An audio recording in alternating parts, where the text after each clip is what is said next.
beserta Sekretaris Daerah Kota Palembang. Terima kasih Bapak Ibu.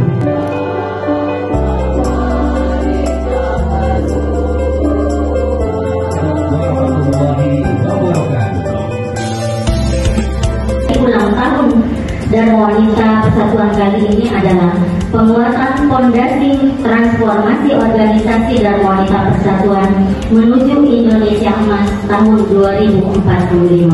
Karenanya mari kita jadikan momen pada hari ini sebagai HUT DWP Kota Palembang sebagai momentum untuk kita untuk lebih meningkatkan lagi bagaimana, sejauh mana kontribusi yang sudah kita lakukan untuk sistem terkecil kita, yaitu keluarga kita, masyarakat, dan juga bangsa.